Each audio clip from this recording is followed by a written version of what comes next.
I'm Sherilyn Skolnicki, and this is Brilliant Balance, the show for working women who are ready to shine. Each week, I bring you ideas, inspiration, and insight on balance, business, and getting it all done gracefully. You ready? Let's be brilliant. This is episode 212 of the Brilliant Balance podcast, How to Stop Overplanning. Well, my friends, you are in for a treat today. If you are ready to get control over all the things vying for your time and attention without overplanning, then you need Mridu Parikh on speed dial. She is known as the stress squasher. I love that term. And as a productivity coach, a speaker, and the founder of a company called Life is Organized, she has taught thousands of women really simple ways to wake up with a plan, take control of their distractions, and drop overwhelm. And that's something that I know a lot of you listening are really into. So she is the author of the book Accomplish It and the host of a podcast called Productivity on Purpose, where I had the honor of being her guest last year. So her techniques on mastering how to get things done and habits that can help you be more productive have been featured in a number of well-known publications, ones like the Huffington Post, U.S. News and World Report, and Real Simple. And she even has her own column in the Tennessean, and you'll hear her say she lives in Nashville. So while she's not out there wrangling a list or a schedule, you can usually find her with her 2 teens and her husband in Nashville, sometimes even enjoying a great Malbec. So listeners, please meet Mridu Parikh. All right. Well, welcome to the show. I am so thrilled to have you with us to talk all things productivity today. Sherilyn, I love being here because I know that we got to know each other when you were on my podcast. So this is so much fun that we get to share our audiences and our expertise. And thank you for having me. Absolutely. Absolutely. So I want everyone to get to know a little bit about your backstory. And I think it's fascinating that you were a professional organizer. Tell us a little bit about that chapter and then how it got you to where you are now. When I embarked on that career, it was out of necessity in a sense that I had left my corporate career of marketing for 10 years, left it. My husband and I moved to Nashville from New York City. It was not the it city at that time. We had 2 young, I was pregnant, I was a young baby. We had no friends, no family. Long story short, it was like, I didn't know what to do with myself. I'm like, I didn't have a career there. And I had this entrepreneurial spirit from my father, who's been an entrepreneur his whole life. And I could just hear that voice, like always saying, do what you love, try to, do something on your own. And I was like, well, this is my time. And so I took those assessments you take, like, what are you good at? What are your strengths, your weaknesses? And all signs pointed to this career, this idea of organizing for people and specifically helping women feel less stressed and feel less overwhelmed. But at that time, this is 12, 15 years ago, I didn't even know there was a profession like that. And then I stumbled upon it on HGTV. I was like, wait, there's someone who gets paid to organize people's homes. So that's what basically got me on that path. I quickly realized, however, I didn't love organizing in other people's homes. And I bring this up because I think it's so important to the entrepreneurial journey. Like you think you're like so set, you've done all the tests and all the quizzes, you go down a path and then you do it and you're like, this is not for me. Yeah. So what it did have me realize is I got the clarity of what I did love about it, which was the coaching, the teaching, the strategizing. And at that point, I pivoted my on-hand, in-person organizing business to online, actually teaching and coaching. And so that's how that pivoted. So you got out of people's closets and out of their storage areas and stopped having to go buy bins and boxes. And it was like, rather than me doing this for you, I'm going to actually teach you the principles behind it and let you then sort of go and do it yourself. So more of a done with you or a teaching model. Absolutely. I always felt that people were leaning on me and not learning from me. Mm-hmm. And so that was a great pivot there. Did that for several years. Love that. But, and I know you and I are, but we're just totally transparent here. I was really struggling. Although I was growing that business, I had my kids now are like in elementary school. I was struggling with overwhelm. Like, even though I was teaching home organization, but all the other things of life, right? Like community and husbands and kids and businesses and team members, I was feeling very overwhelmed. I wasn't hitting my revenue goals. And I kind of just felt like a bit of a fraud, but not that, I was like, I'm teaching all this stuff about it, but I'm organized at home, but I'm not growing in the way that I want. So I had to take a hard look at myself. And at this point, I was ready to actually walk away from the whole business, kind of go back into a corporate type career, when I started immersing myself and learning all about focus, distraction avoidance, productivity, just really like just for my own personal growth. I just want to know about goal setting.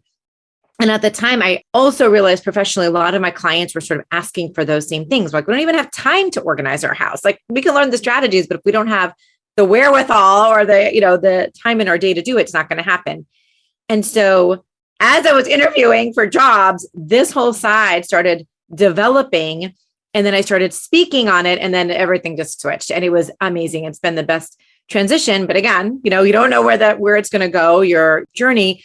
But now I've pivoted to helping multitasking moms, small business owners conquer their demands and distractions so they stop drowning and they start commanding their time and energy. Like, women feel when they're in control, it has this ripple effect across their entire world, right? They're better moms and leaders and managers and role models and mentors, wives, daughters. And with that greater control, with that presence, with those listening skills and that alignment with their personal and professional priorities, I truly believe women can reach any goal that they want. So that's where I am today. So good. And there are such parallels. I mean, when I started my first business and I was working with women on food and eating practices, like, what I got excited about was not so much the tactics of teaching them how to eat well or feed their families well. It was what was underneath their inability to do that, right? And that's what I'm hearing you say, is there was a root cause behind the lack of organization. And it turns out it was, how do I manage my time so that I have time to be organized?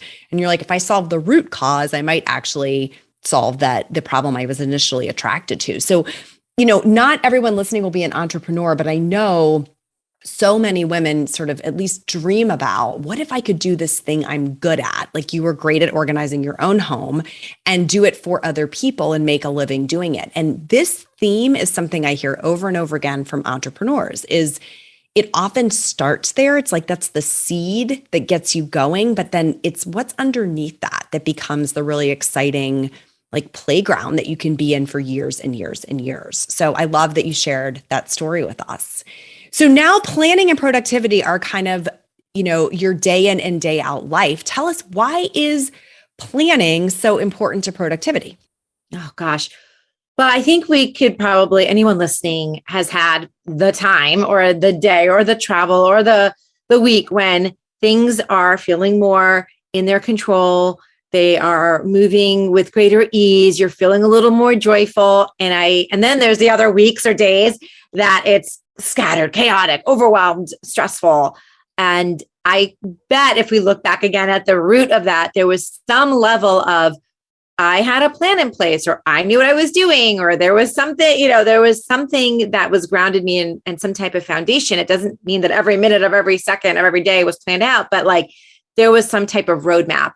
And when there's not, that's when we find ourselves in the reactivity, in the overwhelm, in the stress, in the anxiety, because we are basically just spinning our wheels and spending our time reacting to every demand and request and thought that's thrown our way, versus sort of showing up with that roadmap, with that plan that helps you address or tackle, what lays ahead of you. So I'm a huge supporter of planning. I do think, however, there can be sort of good planning, bad planning, too much planning, too little planning. But overall, I believe that one of the biggest keys to your success lies in your ability to plan. Yeah, I agree with you. And sort of finding the right time horizon for planning, such that, I think we've all learned a big lesson in the last 18 months on the best laid plans and what can happen to them, but sort of a loose attachment to a plan over a time horizon that you have a little bit of visibility around what's likely to happen, right? Not that you can't get surprised, but it does help you set that intention of where your time will go, and then have a shot at least sticking to it, right, over time. So a lot of the women who are part of the Brilliant Balance community, I would say it's kind of a split community. There's women who would say, I really struggle with planning. I can't seem to get my act together to plan. I'm kind of flying by the seat of my pants. And part of what they're trying to learn is how to plan. But there's this other very significant segment of my audience, and I know if you're listening out there, you might be in it, that actually is like addicted to planning, right? We think we can plan our way through anything. And so what I really want to get into with you is the idea of over planning. Is it possible for us to plan too much, for that strength to really become a weakness? Yes, I believe it can. I feel like we always have those, not always, like you said, some of the audience who feel like, but I'm really good at planning. I plan a lot. I spend so much of my day planning, but we're not necessarily taking action on that plan. We spend all that time planning and then it feels really overwhelming, or it feels too complicated, or we start having these self-sabotaging thoughts like, I'm not going to be able to follow the plan anyway. So why should I even, start doing this? I'm just going to be a failure anyway. Like, what's the point? And so that type of planning or that level of planning can backfire, right? It could just feel like, but it's so much fun in the moment because it does give you that sense of control. It gives you that sense of, all right, now take a deep breath. I have this great plan. And then you get through it. And that part can be really emotionally fulfilling. Like, I love the planning, but then I'm stunted. We just sort of procrastinate what we know we should be doing, or we've sabotaged our thinking about it. And it can just really have a negative effect. So that's interesting. Well, you said a couple things that were sort of the downsides. One is it can quickly become a procrastination technique, right? In other words, if we keep planning, we don't have to start executing. So do you see that a lot in your work where people use the plan as kind of a place to hide out? Absolutely. And so let's say if you're working on a new marketing campaign or you're organizing, you want to organize your garage, right? It could be on either side. It's something personal or professional. We could spend so much time on writing out all the goals and here's all the channels I'm going to use, or here's all the equipment, or here's all the supplies, and here's where I'm going to get it. And here's how, it's going to cost. And here's my budget. And we have spreadsheets and lists, and we do all that and we haven't taken an action. Now it just feels like there's so much to do, but getting that all organized feels really fun and really together. And it's important, right? There is a level of it that's very important because, again, it will just otherwise be sitting in reactivity mode. But there is a balance. Well, it's also safe. It's like, I think planning can become, tell me if you agree with this, but like nothing can go wrong. We haven't had to reality test the plan. It's so theoretical. We're able to live in sort of this idealized state while we're planning that it can be very soothing because we do have full control over the plan while it's on paper. We haven't sort of moved it out into the real world yet to road test it. I think there's a safety mechanism in there, which is maybe why it's hard to get out of that gear sometimes. I absolutely agree. Yeah. It's safe. It's comfortable. And like you said, you haven't tested the water. So I could just keep doing this all day. And there is sort of like a badge of honor too, I think, of having a great plan, right? Be able to share the plan, say, I've been working on the plan. So if the plan does work out well, you're like, well, it's because I had a plan. If it didn't, it's like, we can blame it on the plan. The plan wasn't good. And so there is also a level of comfort of knowing that I can use this whichever way I want to use it in the future. Mm-hmm. So that procrastination or like safe harbor is one way over planning can become a problem. Do you ever find yourself saying, I just need a minute to breathe? While the whole idea of meditation can sound totally intimidating, I've found that stepping away from the chaos of life, even just for a few minutes, is incredibly restorative. So if you're short on time, but could use a few moments of peace right about now, listen to my 5-minute meditation for working moms. It'll help you clear your head and come back to your day feeling centered and refreshed. Head over to brilliant-balance.com/breathe. Press play and settle in for a few mini moments of peace right now. The other thing I heard you say is the plan can sort of collapse under its own weight. Like it can become overwhelming to us. So tell me a little bit about that. That's interesting. So if you were seeing a plan you have for the day, and this is typically when we are overplanning in the sense we're not leaving enough buffer room. There's not enough white space. It's like every hour of every day or every hour of that day is all planned out. Here, I'm going to run from this place to this and do this task. And, it's like 2 to 3, 2 to 3:30, 3:30 to 4. And that can be very overwhelming because first of all, life doesn't run that way. We all know it, right? There's always hiccups. Things always take longer than what we think. So when that happens, again, we go back to, I can never stay on task. I'm not good at this. I'm not cut out for this planning thing. Or maybe you can't even get going on it because now it's paralyzing. You're looking at that day. You're like, this makes me want to throw up and I can't even move forward with it. And then we start playing these stories in our head. So there is certainly a balance of the plan. I mean, absolutely the plan is going to help. It's going to help us get focused, going to help us prioritize, help us get moving and stop procrastinating. But when we get to a detail or a level when it's so overplanned, it can just backfire and work against us. So I feel like there's this fine balance of, I always say we should just start with your top 3. Start with your 3 top priorities for the day, because that is typically enough to fill up your time, because 3 is a lot more than we think, but it's not too much that it's inaccessible, that it's not achievable. And by the way, that's 3 in between your Zoom calls and your meetings and your client calls and you're picking up your kids and doing all the other things, right? It's not the stuff that's already there. Yeah. It's in addition to that, what are those top 3 priorities? And start there. And here's the thing, because when you have 3, you have a pretty good chance you're going to get through those 3. Like, let's say you only get to 2 of the 3. Okay. That's still a really high percentage. If we have 10 things on that overplan list and we only hit 2, we feel like horrible. All you can think about is the 8 I didn't get to. If you had 3 and you hit 2, that's a pretty good batting average there. And often it's 3 out of 3. So you end the day feeling so much more successful and rewarded, which then, of course, leaves you more inspired. You're happier. You're feeling better about yourself. Your self-esteem and your confidence rises. And then you're more inspired and motivated for the next day. So the snowball effect of that is just so motivating for you professionally and personally. So less is more. In other words, if we have fewer things that we know for sure we can hit and they're really prioritized, then we can fill in the spaces in between and kind of get that, oh, look, I got bonus points for these extra things I did. Whereas if we set ourselves too ambitious of a plan, it can actually make us feel like we're failing all the time. We're in that kind of constant cycle of not being done. Absolutely. The other thing I heard you say in there, I had this picture come to my mind when you were talking about the plan being too granular. So if your tendency as an over planner is that your plan becomes really granular, you were talking in sort of 30-minute increments. I was thinking, if someone gave me an account of my day like yesterday or today, and they did it in 1-minute increments or 5-minute increments, and then they showed it to me, go in the Wayback Machine the day before that day and said, this is what you're going to do tomorrow, I would be like, oh my God, right? I mean, look at all the things we do that are little when we break it into those really small increments. And so there is some wisdom to letting it unfold and just sort of having the stepping stones of the day planned out and letting the spaces in between fill themselves in. We're going to live a 24-hour day, whether we like it or not.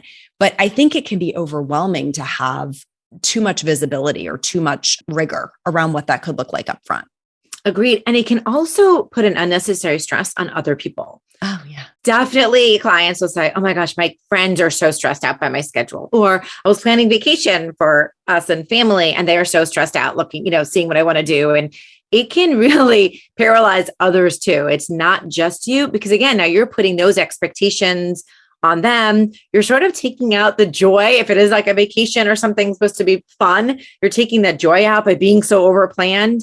The intentions are great. You're like, I want to make the most of my time, but how do we do it in a way that still feels, like you said, free flowing, allows some creativity? It doesn't feel like handcuffs to it, but more that I'm getting the important things done. I'm prioritizing with some flexibility and freedom in there.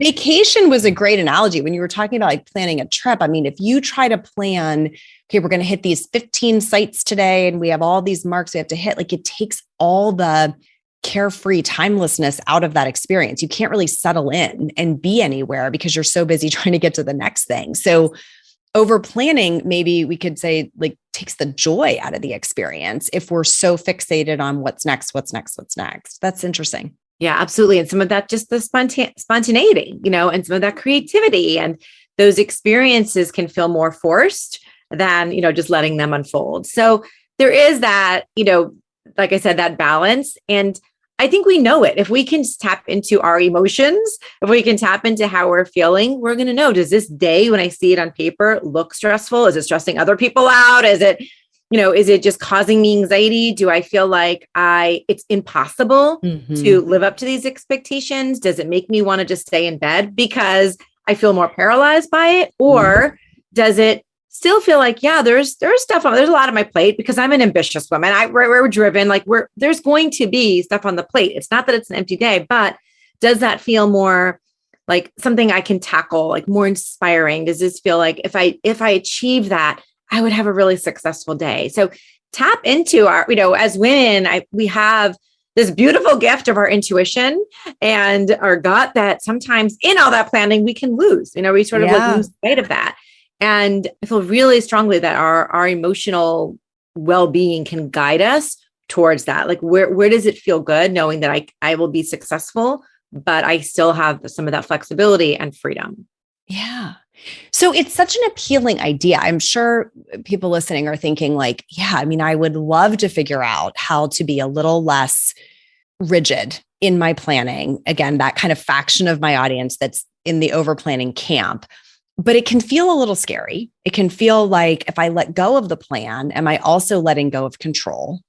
So I'm curious, what is something that we can do to sort of test the waters on doing less planning? Like if we want to take a good step in that direction, what's something we can do like today or this week that would help us run an experiment?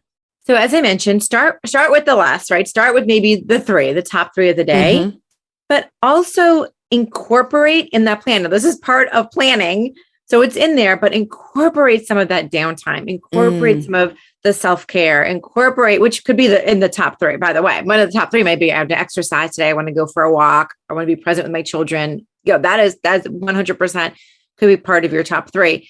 But if everything is back to back to back to back to back, there's no room to breathe in between. That's where we want to scale back, but plan that time. So breathing room gets planned. Yes. Yeah. Get planted because we all know it'll get eaten up. It'll get eaten up by emails and texts and people walking in doing the thing. So if it means going to take a 10-minute walk in between my back-to-back meetings or changing my calendar so that I know a lot of us are using calendar scheduling tools. So I'll always put it at 10 minutes between meetings because I just can't have back to back, and not all of us are in the position to do that. I understand. But for a lot of us, it is in our control. Yeah. Or at the very least, if you just put in that 15-minute buffer on your calendar, then, the next meeting will be 50 minutes later. So plan for your downtime, your mental breaks, your self-care. It is just as important, if not more important than, those top three professional goals or a deadline-driven thing you have to get out that day. Awesome. So 3 things as kind of stepping stones throughout the day. And then if you're looking at your calendar, you should see white space. That white space represents the breathing room, the ease, the flow, the transitions that you can have throughout the day. So if you're looking at your calendar and it is a wall of color, right, in a digital calendar, or it's a wall of writing, if you're in a paper calendar, that's probably the indication that you're over planning. You want to have a level of white space or breathing room that you can visibly see. Like it should prompt you to take a breath as you see that, oh, I'm not going to be running back to back to back all day today. I can catch my breath. I can go to the bathroom. I can get a drink, right? I can get outside and some space in between. So those are great ideas of ways to start small. Oh, go ahead. I want to add one caveat to that. So when I say white space, I think it should be planned white space in the sense. So here's what I mean. If you just see nothing on the calendar, it can often be an invitation to do everything, to do anything, any email, someone answering stuff. It's just time becomes filler time for you to fill up.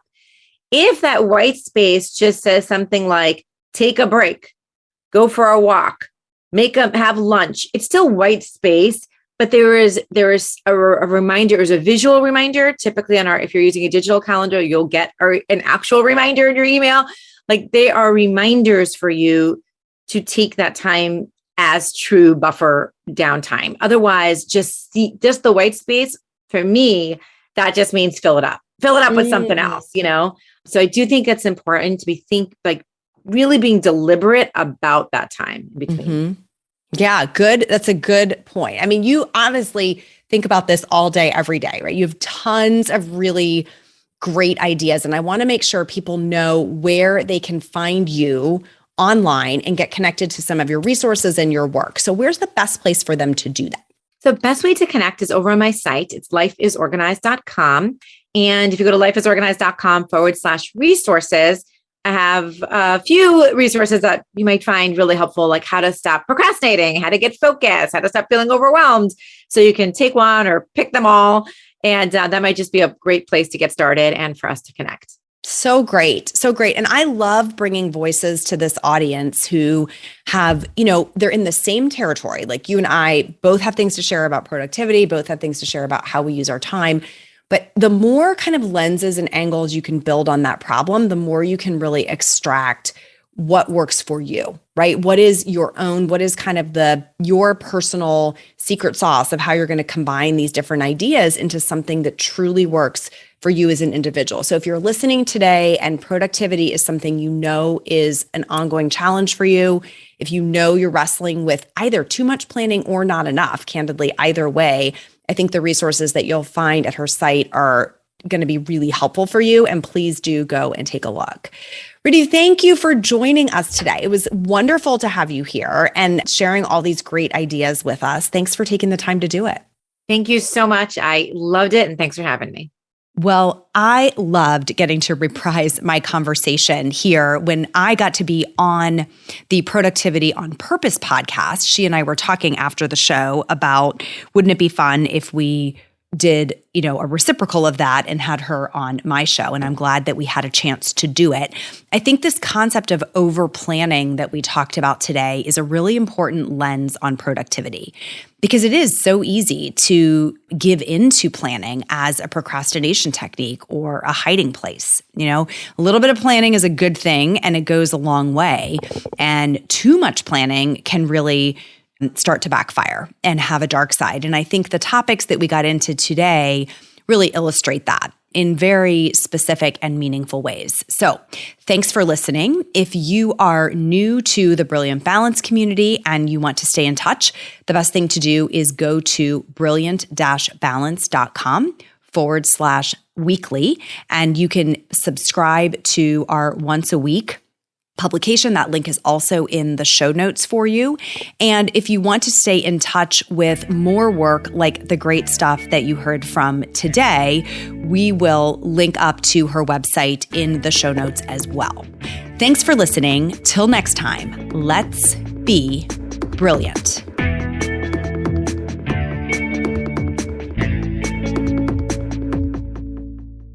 This is thepodcastfactory.com.